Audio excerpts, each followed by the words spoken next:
우리 수요일 날은요, 우리가 계속해서 열왕기상을 살피고 있습니다. 14장으로 오늘 갑니다. 지난주 이어서 14장, 오늘은 중반절부터요, 31절까지 마지막 열왕기상 14장 17절입니다. 17절에서 31절까지 구약 504쪽에 있습니다.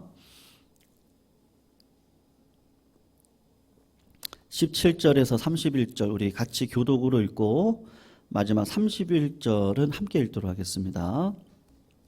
17절 제가 먼저 읽습니다. 여로보암의 아내가 일어나 디르사로 돌아가서 집 문지방에 이를 때 그 아이가 죽은지라 온 이스라엘이 그를 장사하고 그를 위하여 슬퍼하니 여호와께서 그의 종 선지자 아히야를 통하여 하신 말씀과 같이 더라. 여로보암의 그 남은 행적 곧 그가 어떻게 싸웠는지와 어떻게 다스렸는지는 이스라엘 왕 역대지략에 기록되니라.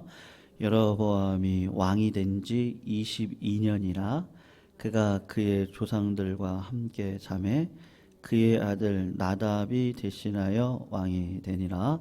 솔로몬의 아들 르호보암은 유다 왕이 되었으니 르호보암이 왕위에 오를 때에 나이가 41세라. 여호와께서 자기 이름을 두시려고 이스라엘 모든 지파 가운데에서 택하신 성읍 예루살렘에서 17년 동안 다스리니라. 그의 어머니의 이름은 나아마요 암몬 사람이더라. 유다가 여호와 보시기에 악을 행하되 그의 조상들이 행한 모든 일보다 뛰어나게 하여 그 범한 죄로 여호와를 노엽게 하였으니 이는 그들도 산 위에와 모든 푸른 나무 아래에 산당과 우상과 아세라상을 세웠음이라. 그 땅에 또 남색하는 자가 있었고 여호와께서 이스라엘 자손 앞에서 쫓아내신 국민의 모든 가증한 일을 무리가 본받아 행하였더라. 르호보암 왕 제5년에 애굽 왕 시삭이 올라와서 예루살렘을 치고 여호와의 성전의 보물과 왕궁의 보물을 모두 빼앗고 또 솔로몬이 만든 금방패를 다 빼앗은지라. 르호보암 왕이 그 대신 노스로 방패를 만들어 왕궁문을 지키는 12대 대장의 손에 맡김에 왕이 여호와의 성전에 들어갈 때마다 시위하는 자가 그 방패를 들고 갔다가 시위소로 도로 가져갔더라. 르호보암의 남은 사적과 그의 행한 모든 일은 유다 왕 역대지략에 기록되지 아니하였느냐. 르호보암과 여로보암 사이에 항상 같이 있습니다. 르호보암이 그의 조상들과 함께 자니 그의 조상들과 함께 다윗성에 장사되니라. 그의 어머니의 이름은 나아마요 암몬 사람이더라. 그의 아들 아비암이 대신하여 왕이 되니라. 아멘. 오늘 본문을 보시면 두 명의 왕이 죽음을 맞이하고 있는 것을 우리가 오늘 본문을 통해서 볼 수 있습니다. 여러분, 우리는 결국 시간이 지나면 육신이 쇠약해져서 죽음에 이를 수밖에 없는데요. 호랑이는 죽어서 가죽을 남기고 사람은 죽어서 이름을 남긴다라고 이야기를 합니다. 그 이야기가 무슨 얘기냐면요.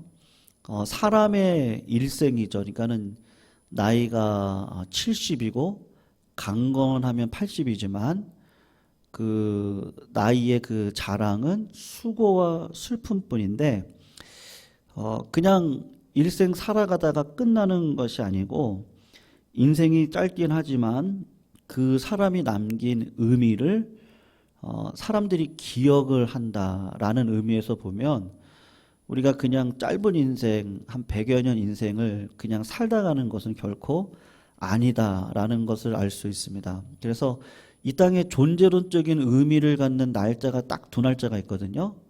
여러분, 우리는 이렇게 우리 어르신들 생신 맞이하시면 우리가 뭐 생신 축하드립니다. 또 뭐 자녀들이 생일을 맞이하면 그 본능이죠. 그가 태어난 날을 케이크를 자르고 초를 불고 함께 밥도 먹고 그렇게 그가 이 땅에 태어난 존재 의미를 우리가 서로 축하해 주는 시간을 갖습니다. 그리고 또 사람이 이게 죽은 날이죠. 기일이라 그러죠. 뭐 지난 주일날도 우리 남희숙 집사님 아버님 기일이 있으셔서 뭐 주일날 못 나오셨는데 기일이 되면 나의 아버지 어머니가 돌아가신 날이니까 그 돌아가신 날에 모여서 예배를 드리죠. 예배를 드리면서 자녀들끼리 무슨 얘기하겠습니까? 그때 우리 아버지가 이렇게 하셨고, 우리가 엄마한테 이렇게 혼나기도 했고, 우리가 이렇게 힘들게 살았는데, 하여튼 여러 가지 이야기들을 아마 살아생전 부모님과 자녀들이 지냈던 그 일들을 이렇게 이야기하고 또 부모님의 신앙이 이랬었지, 이런 얘기도 하면서 우리가 신앙을 다시 다지기도 하고 또 형제 자매들 간에 어떤 화목을 다지기도 하는 날이 사실은 이 기일이죠. 그러니까 여러분 사람의 인생에 딱 두 날은 기억이 되는 겁니다. 태어난 날하고 죽는 날은 기억이 되는 것이죠. 우리가 오늘 본문도 그런데 우리가 다시 한번 보면 좋겠는데 19절을 보세요. 여로보암의 그 남은 행적 곧 그가 어떻게 싸웠는지 그리고 어떻게 다스렸는지가 이스라엘의 왕 역대지략에 기록되지 않았냐. 그러면서 20절을 보면 그가 조상들과 함께 잤다. 그러니까 죽은 날을 이야기를 합니다. 29절도 성도님 보시면 르호보암의 남은 사적 그가 행한 모든 일은 유다 왕 역대지략에 기록되지 아니하였느냐. 그러면서 31절을 보면 르호보암이 그의 조상들과 함께 잠을 잤다라고 이야기가 나오거든요. 그러니까 여러분 우리가 언젠가는 죽게 되는데 그 죽음의 의미 앞에 또 다른 의미가 창출되어져서 우리 후손들 후배들에게 나의 삶의 의미가 이게 기억이 되어진다라는 것을 우리가 볼 수가 있습니다. 제가 이 본문을 보면서 곰곰이 묵상을 하면서 우리가 어떻게 기억이 되어질까 세 가지로 저는 좀 이렇게 생각이 되어지더라고요. 내 삶이 분명히 여러분 내 이웃들, 우리 교회 성도님들, 우리 자녀들을 통해서 분명히 기억이 되어질 것입니다. 남편의 모든 삶은 아내의 눈을 통해 기록이 되어질 것이고 자녀들도 그 부모님의 그 등이죠. 그리고 그 부모님의 그 허리, 그 부모님의 그 발길, 그 모든 것들을 통해서 우리 아빠 엄마가 어떻게 살았는지를 기억을 할 것이고 내 주변에 있는 이웃들이요. 우리 이웃들이 여러분 저도 여기 우리 교회 맨날 출근하지만 우리 여기 대지빌라 앞에 있는 아저씨라든지 여기 어린이집 선생님들이라든지 여기 맨날 오고 가는 분들 거의 시간대가 비슷하신 분들 계시거든요. 그런 분들이 다 지나가시면서 어떤지를 다 아세요. 그래서 대지빌라 아저씨라 이런저런 이야기 할 때가 있거든요. 그러면 그분이 늘 저기 앉으셔가지고 우리 교회를 늘 보고 계셨던 거예요. 옛날부터 몇 년이 됐는지 모르겠어요. 이게 10년이 된 건지 15년이 된 건지 그러면서 이제 교회 얘기도 이렇게 저렇게 하여튼 해주세요. 하여튼 해주세요. 그러면 그거를 이렇게 앉아만 계시는데 어떻게 아시는지 그 사람의 성격, 성품 그런 얘기를 다 해주시더라고요. 그래서 제가 아저씨한테 어르신 제가 커피 갖다 드리면서 왜 앉아서 보기만 하시는데 그거를 어떻게 아시냐고. 다 안다고. 다 안 되는 거예요. 아시겠죠? 근데 제가 볼 때는 또 맞는 것도 있고 틀리는 것도 있을 겁니다. 그래서 또 한 가지가 있는데 이웃들이 압니다. 그리고 우리 부모님들도 하시고 자녀들도 알고 다 아는데 둘째로는 그 이웃들의 평가도 있겠지만 내 양심이 평가하고 내가 기억하고 있는 내 삶이 분명히 있을 것입니다. 이웃 사람들의 눈과 귀를 통해서 사람들이 평가가 됨에도 불구하고 그것이 뭐 정확하지 않을 때도 있단 말이죠. 예를 들면 어떤 이웃이 흉악한 범죄를 저지를 때 이웃들이 충격을 받는 경우들이 종종 있습니다. 자기가 볼 때 그분 그렇게 조용하신 분이고 착하신 분이었다고, 말씀도 그렇게 많은 분이 아니었는데 아니 어떻게 그렇게 그냥 큰 그 사건을 저지를 수 있었느냐, 깜짝 놀라는 경우가 있습니다. 그러니까 좋은 인상을 보여주고 좋은 관계를 맺고 선한 사람인 것 같은데 내 양심은 내가 알죠. 그래서 겉모습을 보고 사람들이 평가는 하지만 진짜 내 모습을 아는 건 누가 알겠습니까? 내가 알아요, 내가. 내 모습이 어떤지는 내가 안다. 그래서 이웃들도 내 모습을 기억하고 기록하겠지만 내가 내 양심을 통해 내가 어떤지를 내가 스스로 기억을 할 겁니다. 그리고 또 하나가 있다면 저는 하나님의 생명책에 나의 삶의 모든 것들이 기록이 되어지지 않을까? 뭐 확신하지만 여러분, 하나님이 우리를 보실 때는 세상의 기준과는 완전히 다르죠. 무엇보다도 내 양심에 기록되어 있는 나에 대한 나, 그리고 하나님께서 보실 때 나를 바라보는 평가가 분명히 틀릴 겁니다. 왜 그렇습니까? 여러분, 모든 사람들은요, 저도 그렇고요, 무엇이 있느냐면요, 약간의 그 나르시즘이 있습니다. 그러니까 무슨 말이냐, 내가 불쌍하다고 하는 마음이 있거든요. 그러니까 내가 나를 평가할 때 나도 모르게 내가 왜 뭐 이런 남편, 뭐 이런 아내. 그래서 여러분, 저희 어머니도 그러신 적이 있는데요, 드라마를 보시면서요 그게 실제 상황인 것처럼 생각을 하시고 저런 놈은 뭐 해야 된다고. 제가 같이 보다가 어머니 드라마예요, 드라마. 근데 그냥 막 저런 놈은 뭐 어쩌고 저쩌고 막 그러시는 거예요. 네. 그러니까 나도 모르게요, 이게 막 대입이 되는 거예요. 대입이 돼가지고. 여러분, 여자분들이 왜 드라마 좋아하죠? 뭐라고 해야 돼요? 그 사랑. 예. 예, 뭐 있잖아, 그런 거요. 그거 내가 느껴보지 못했던 무엇을 좀 이렇게 이렇게 좀 대리 만족이라고 할까요? 예, 그래서 예전에 저희 청년 때도 그런 드라마가 많았는데 막 가난해서 열심히 일하는 여자가 직장에 들어가지고 대기업 회장의 아들을 만나서 그래가지고는 그냥 뭐 꽃가마 타고 결혼해가지고 이제 막 그러면 딱 끝나죠, 드라마는.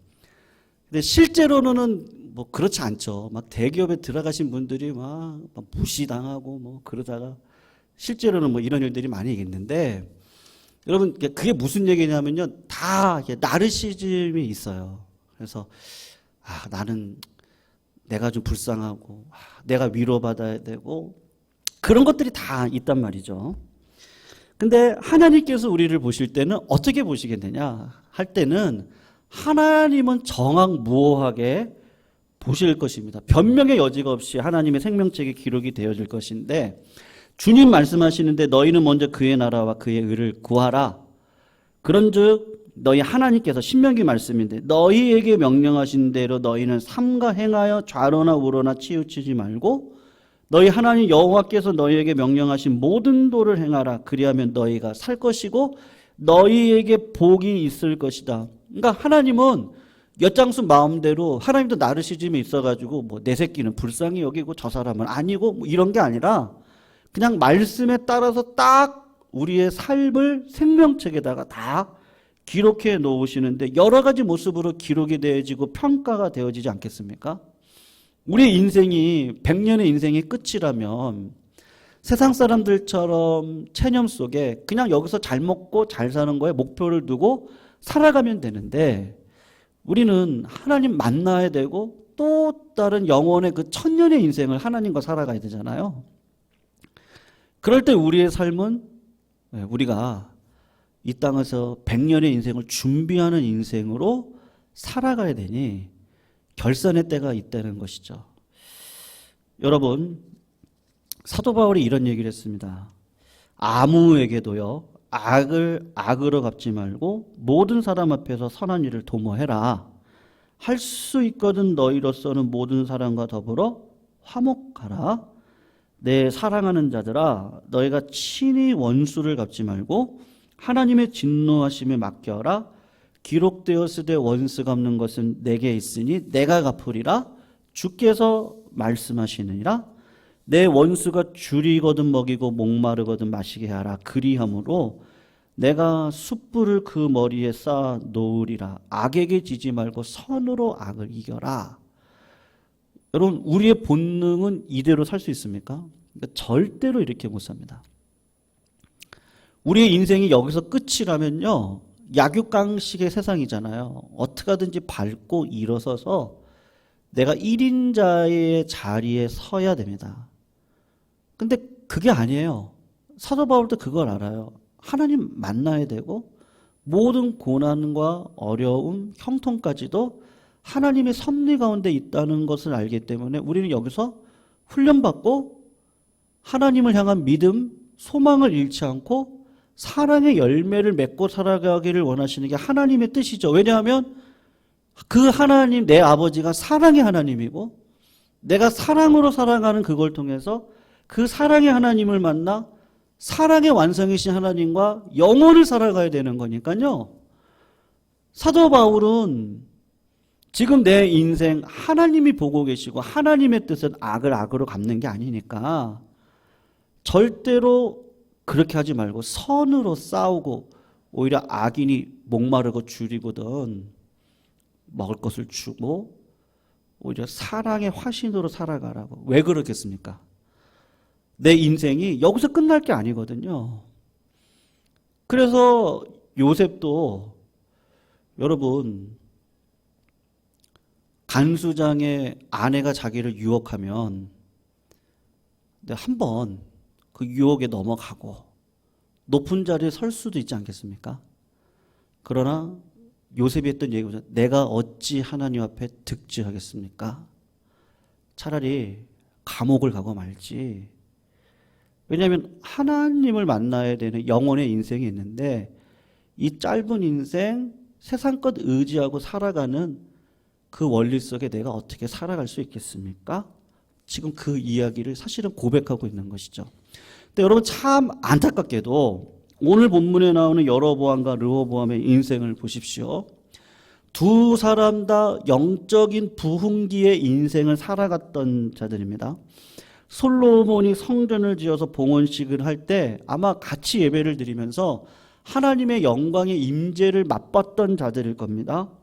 그리고 솔로몬이 타락해서 우상숭배 길을 걸어갈 때 그 우상숭배로 말미암아 하나님께서 심판하시는 그것도 이분들은 다 보았을 것입니다. 그런데 르호보암은 어떻게 하죠? 어르신들이, 인생을 살아오신 어르신들이 이야기를 합니다. 아버지 솔로몬이 백성들을 평생을 왕궁을 짓는 일에, 성전을 짓는 일에 다 고생을 다 시켰어요. 그러니까 어르신들이 딱 보고 아버지처럼 하지 마시고 섬김의 리더십을 가지고 그들을 품어주라고 그렇게 이야기를 했어요. 그런데 젊은 사람들이 뭐라고 하죠? 이 르호보암의 허영심을 부추겨가지고 당신의 새끼손가락이 아버지 솔로몬의 허리보다 굵어요. 그러니까 아버지 때보다 더 징치하고 더 달달 볶아가지고 그렇게 해가지고 뜻을 이뤄가라고 그렇게 이야기를 했습니다. 그리고는 결국 어떤 일을 했어요? 오늘 본문을 보시면요, 산 위에 모든 푸른 나무 아래 산당과 우상과 아세라상을 만들었던 자가 누구냐면 르호보암이죠. 여러분, 르호보암은 인생을 그렇게 살다가 그렇게 갔어요. 여로보암은 어땠습니까? 하나님의 은혜로 10지파의 왕이 되었습니다. 진짜 은혜입니다. 그냥 하나님이 자격도 없고 조건도 없는 여로보암을 딱 선택해서 왕으로 삼고 하나님께서 딱 부탁 하나 했어요. 그게 뭐냐? 네가 만일 내가 명령한 모든 일에 순종하고 내 길로 행하고 내 눈에 합당한 일로 하고 내 종 다윗의 행한 같이 내 율례와 명령을 지키면 내가 너와 함께하고 내가 다윗을 위하여 세운 것 같이 너를 위해서 견고한 집을 세우고 이스라엘을 내게 줄 거야. 무슨 말이죠? 이 땅에서의 삶은 하나님을 의지하고 걸어가는 그것 가운데 하나님께서 주시는 은혜를 붙들고 살아가는 것, 그것이 영혼의 삶을 살아가는 일에 준비되어지는 거니까 그렇게 살아가는 것이죠. 그런데 여러분 어떻게 했습니까? 은혜를 받았으면요, 은혜 위에 항상 은혜의 삶을 살아야 됩니다. 근데 여러분 누구든지 그래요. 은혜를 안 받으신 분들은 없어요. 하나님의 구원의 은혜뿐만 아니라 내가 기도했던 제목들까지도 다 응답받고 형통의 삶을 살아가도록 우리를 인도하신 그때 그 자리에서 하나님의 은혜를 기억하고 은혜 위의 삶, 하나님이 나에게 뭐라고 말씀하시는지를 듣고 하나님의 나라와 영광을 위해 살아가야 되는데 그런 삶을 여로보암도 살지 않은 거예요. 르호보암도 여로보암도 그렇게 살지 않았습니다. 왜 그랬을까요? 첫 번째로 이유를 따지자면 공부를 안 하신 것 같아요. 어떤 공부요? 역사 공부. 여로보암도 르호보암도 자신의 윗세대의 실수와 실패로부터 배우고자 하는 마음이 없었습니다. 엘리 제사장 집은 왜 망했지? 그리고 왜 사무엘 가문은 왜 하나님이 살려주셨지? 그리고 왜 하나님이 사울은 패하게 하셨지? 그리고 다윗은 왜 하나님이 은혜를 주셔서 끝까지 끌고 가셨을까? 솔로몬의 다윗이라고 하는 영적인 아버지가 있음에도 불구하고 왜 우상숭배의 길을 걸어가야 됐을까? 그런 것들을 아마 배우지를 안 하고 아마 마음으로 기억을 하지 않았던 것 같습니다. 두 번째로는 이건데요. 하나님의 눈에 우리들의 삶이 다 기록이 되어지죠. 여러분, 하나님의 눈앞에 살고자 하는 그 영성이라고 할까요? 다윗은 늘 물론 실수할 때가 있었습니다만 늘 평생을 하나님 앞에 살고자 노력했던 자가 다윗입니다. 근데 여로보암과 르호보암은 하나님의 눈앞에 서는 일을 의도적으로 평생 동안 하지 않았던 사람들인 것이죠. 여러분, 결국 그런 죽음은 어떤 죽음이겠습니까? 허무한 죽음입니다. 별 볼 일 없는 허망한 삶을 살아가는 인생이었을 것인데 솔로몬이 전도서를 통해서 했던 이야기가 있어요. 다윗의 아들 예루살렘 왕 전도자의 말씀이다. 전도자가 이르되 헛되고 헛되며 헛되고 헛되니 모든 것이 헛되다. 해 아래 수고하는 모든 수고가 사람에게 무엇이 유익한고 한 세대는 가고 한 세대는 오되 땅은 영원히 있도다. 성도님들, 우리 인생의 모든 것들은 죽음 이후의 모든 것들이 다 사라집니다. 내가 가지고 있는 부귀도 또 쾌락도 욕심도 그것뿐만 아니고 뭐라고 할까요? 미움도 다 사라지죠. 남는 거 하나 땅에 있는데 그게 뭐죠? 여러분, 우리가 부모님들 기일이 되면 예배를 드릴 때 부모님의 그 살아생전에 헌신, 그 사랑, 우리가 그거를 기억을 하죠. 여러분, 사도 바울이 얘기했는데요. 믿음도 중요하고요. 이 땅을 살아가면서 소망도 중요합니다. 근데 가장 중요한 것이 있는데 그것은 뭡니까? 사랑이죠. 그래서 믿음, 소망, 사랑 그 중에 제일은 이 사랑이죠. 성도님들, 하나님께서는 사랑이신데 이 땅에 오셔서 우리와 같은 죄인들을 위해 십자가의 사랑으로 예수 그리스도가 십자가에서 죽게 하심으로 하나님의 사랑을 보여주셨습니다. 그것으로 인해 우리가 구원받은 백성이 되어지고 지금도 여전히 명목상 우리가 의인인 것이죠. 실제적으로 다 죄인이거든요. 그러니까 여러분 우리가 실수할 때도 많고 과거를 지내놓고 보면 와 내가 그때 내가 왜 그렇게 선택했을까라고 하는 부끄러움도 있는데 그럼에도 불구하고 하나님께서 나를 불러주시고 그 사랑 안에 나를 세워주셔서 지금도 하나님의 사랑으로 나를 이끌어 가시고 계시잖아요. 그러니까 하나님께서 우리들에게 이 땅을 살아가면서 원하시는 열매가 무엇이겠습니까? 성령의 열매가 딱 하나거든요.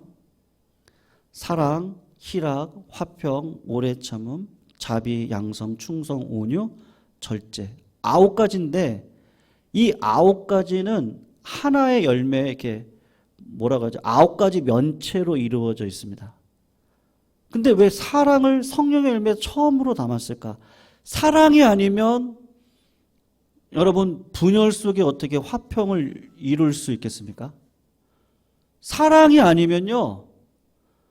사랑을 이루기 위해서는 오래 참음이 필요하고요. 끝까지 그 양선이요. 그 착한 마음이 필요하고요. 하나님을 향한 그 충성된 마음을 끝까지 가져가지 않으면요. 절대로 사랑을 이룰 수가 없습니다. 왜요? 우리 본능상, 환경상 그렇게 하고 싶지 않을 때가 얼마나 많습니까? 하나님이 하나님의 나라와 의를 이루라고 하는 것도 뭐겠습니까? 그것도 사랑이죠.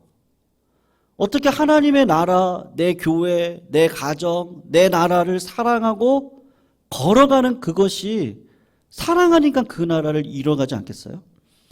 여러분, 우크라이나 대통령 젤렌스키가요, 지금 나이가 40 중반밖에 안 됐더라고요.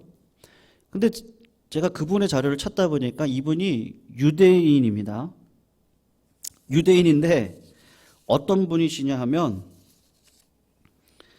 아버지가 증조 할아버지가 홀로코스트 희생자예요. 아버지는 컴퓨터 공학 교수시고 어머니도 교수세요. 근데 몽골에서 아버지를 따라가 살다가 어머니 건강 문제로 4년 만에 이제 우크라이나로 귀국을 하게 되는데 유대인들이 이제 강조하는 것들이 몇 가지가 있는데 탈무드에 이런 교육을 받았나 봐요. 친구에게 이를 드러내고 웃는 사람이 친구에게 우유를 건네는 사람보다 낫다. 그리고 랍비들이 교육할 때 모든 사람을 쾌활하게 맞이해라. 아낌없이 즐겨라. 이제 이런 교육을 받고 이분이 자랐습니다. 그래서 어려서부터 이분이 긍정적인 기운으로 남을 웃기는 재주가 탁월해서 코미디언이 된 거예요. 그래서 1997년 코미디언 경연대에 나갔다가 우승을 하고 코미디언이 됩니다.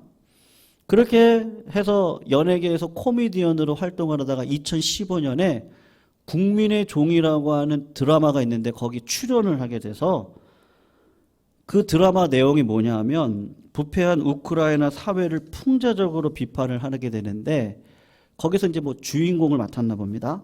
그래서 국민에게 큰 인기를 얻고 마침내 대통령이 되어져서 그 드라마 내용 안에 그렇습니다. 드라마 내용 안에서 이분이 대통령이 돼가지고 부패 정치인들을 이렇게 몰아낸다고 하는 내용의 주인공인 겁니다. 근데 실제로 그 드라마가 끝나고 우크라이나 국민이 4천만 명인데요. 2천만 명이 그 드라마를 볼 정도로 대단한 드라마였대요. 그러니까 인기가 막 엄청 치솟은 거예요. 젤렌스키가. 그래서 그 드라마가 끝나고 나와서 그 드라마의 그 제목 국민의 종 그 제목을 따서 정당을 만들어 가지고 대선에 나가서요. 대통령이 됐습니다. 코미디언이 41살에 2019년에 대통령이 되어졌어요.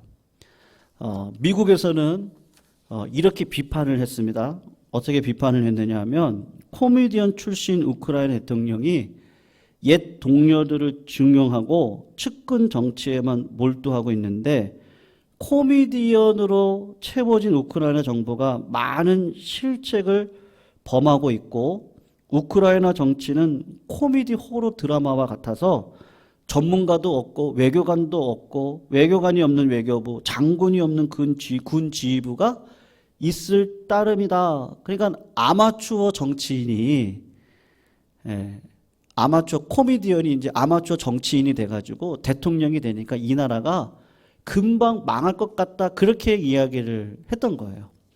근데 여러분 우리가 알다시피 2월 24일 날 우크라이나 전쟁이 일어났습니다. 그랬을 때 젤렌스키 대통령이 했던 일이 뭐죠?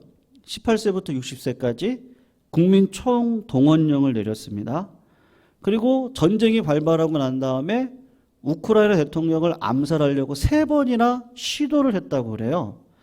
그런데도 우크라이나 대통령이 이 젤렌스키가 수도 키이우를 떠나지 않고 지금도 계속해서 요새는 그 SNS전이라 그래가지고 왜 페이스북이나 인스타나 이런 걸로 지금 전쟁이 일어나고 있는 영상들이 그대로 다 보여지고 있습니다. 그러니까 이걸로 러시아 사람들이 우크라이나 대통령이 도망갔다 그렇게 이야기를 하니까 젤렌스키가 스스로 영상을 찍어가지고 올렸는데 나는 여전히 이 키이우 수도에 나는 있다. 그렇게 이야기를 하면서 우리 땅, 우리 조국, 우리 후손 이곳을 나는 지킬 것이다. 미국 정치가들이 이 젤렌스키를 망명을 시키려고 그렇게 하는데도 자기는 내가 살아야 될 땅이 필요한 게 아니고 이 땅을 지켜야 될 무기가 필요하니까 차를 보내주지 말고 무기를 보내달라고. 여러분 한순간에요. 젤렌스키로 인해서 지금 주변에 있던 나라들이 사실은 우크라이나를 도울 생각이 없었거든요.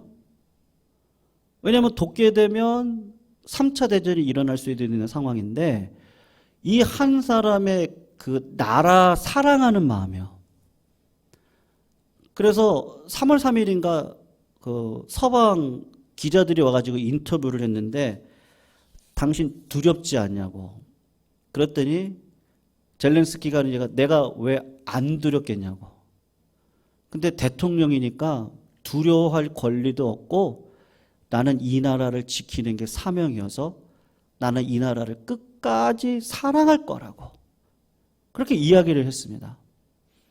여러분, 저는 여로보암하고 르호보암하고 이 젤렌스키하고 이렇게 딱 대조가 되더라고요. 하나님께서 하나님의 나라와 의를 구하라고 했는데 그 표본이 뭘까? 저는 젤렌스키처럼 하면 되겠구나. 어떻게 보면 객관적인 사실로 딱 보면요. 안 돼요, 이거는요. 분명히 러시아를 통해서 우리나라 망할 거예요. 마귀가 하나님의 나라를 공격해 오고 이 나라는 망할 것 같아요. 안 될 것 같아요. 근데 하나님은 그 나라와 의를 위해 나아가는 자에게 뭐라 그러죠? 먹을 거, 입을 거, 마실 거 걱정하지 마. 다 줄 거야. 이 생에서도 주고 저 생에서도 줄 테니까 나라와 의를 위해서 살아가라. 이거 사랑을 하고 하는 거구나. 여로보암과 르호보암은 왕위로 19년, 20몇 년 통치했던 그 기간 동안에 나 사랑하기 바빴고 내 왕권 지키기 바빴죠? 하나님의 나라와 의를 위해 살아가는 삶은 살지 않았어요. 근데 다윗은요, 예수 그리스도도 마찬가지시고요. 젤렌스키를 보면서 키가 작으신 분이, 저렇게 젊으신 분이, 아니 코미디언 했던 분이 정치가한테 진짜 필요한 게 뭘까요? 제가 그걸 보면서 사랑이구나. 목회자한테 진짜 필요한 게 뭘까? 사랑의 실력이겠구나. 목회를 하면서 여러 가지가 필요하겠지만 성도님들에게 제일 필요한 게 뭐겠습니까? 사랑이구나. 사랑. 끝까지 하나님께서 나에게 주신 이 교회, 끝까지 하나님께서 나에게 주신 이 나라, 하나님께서 나에게 허락하신 하나님의 나라와 의, 그것을 끝까지 사랑하고 지켜낼 때 하나님은 은혜를 주시는구나. 이제는 바뀌었어요, 지형이. 그래서 뭐라고 지금 3월 2일자 뉴욕타임스를 보면요. 어떻게 젤렌스키 대통령은 우크라이나를 수호하고 세계를 통합시켰나? 찰리 채플린이 처칠로 변모했다. 어떤 의미에서 샤골 드골보다 용감하다. 전쟁의 지도자로서 처칠과 동급이다. 일주일 전만 해도 상상할 수 없는 방식으로 세계의 민주주의 국가들을 움직이는데 성공했다. 여러분, 젤렌스키가 한 게 뭐죠? 나라 사랑이죠. 내 나라, 내 백성, 내 땅. 이건 내가 지킨다. 하나님의 나라 누가 지키죠? 이 나라 내가 지킨다. 우리 교회 내가 지킨다. 그 길이 참 힘들고 어려운 길인데 그 길을 걸어가는 자에게 하나님의 은혜를 주시는데요. 세계 민주주의 국가가 시선이 바뀌고 이제 도와야 된다. 저 나라를 돕지 않고는 우리나라도 무너질 수 있거든요. 저렇게 국민성이 저렇게 투철하니 도와야지. 여러분, 다 기록될 겁니다. 다 기록될 겁니다. 우리의 인생, 긴 것 같지만 짧은 이 인생을 어떻게 살아가야 될까? 진짜 작은 일 하나죠. 악에게 지지 말고 선으로 이길 수 있는 그건 결국 사랑일 텐데, 작은 것은 가정에서부터 우리 성도 간에, 그리고 우리 주변의 불신 이웃들 간에, 그리고 나라가 진짜 큰일이 벌어지면 그때는 나라를 위해서 그런 그 사랑, 나를 부인하고 십자가를 지고 걸어가는 그 자리 가운데 하나님은 분명히 은혜를 주시고 그걸 다 기억하시고, 기억하실 뿐만 아니라 반드시 보상해 주시는 그 하나님. 저는 우크라이나를 보면서 사실은 제가 위로를 많이 받습니다. 제가 말씀 준비하면서요, 저는 그렇지, 그렇구나. 우리가 걸어가는 이 길이 결코 헛되지 않구나. 하나님은 마음을 보시구나. 그리고 그 길을 걸어가는 자에게는 반드시 은혜를 주시고, 막대기를 들어서라도 아브라함 조상보다 더 크게 쓰실 건데 하나님 뭐 능력이 없어서 그런 거예요? 일꾼이 없어 그렇습니까? 아니죠. 하나님은 자녀를 만들기 원하고요. 그 하나님의 사랑의 인격적인 관계 안에 거하는 사람이면 누구든지 쓰시려고 하시는 분이신데, 하나님 능력이 없어서 그러신 분 아니니까 오늘도 그 사랑 안에 거하고 그 사랑을 정말 내가 있는 이 현장, 현실에서 꿋꿋이 인내하고 지키고 주의 나라를 사랑하는 일에 열심을 다하면 하나님은 반드시요 영적인 지도를 바꿔가실 겁니다. 이 젤렌스키가 이 지도를 바꿔버렸죠. 민주주의 지도를 완전히 바꿔가지고 주변 나라들이 지금 막 물신양면 돕고 있는 것처럼 바꿔가시는 은혜를 반드시 허락해 주실 줄로 믿습니다. 오늘도 하나님의 역사 속에 기억되어질 우리 다 다윗과 같이 우리 성도님들 다 기억되시기를 부탁드립니다.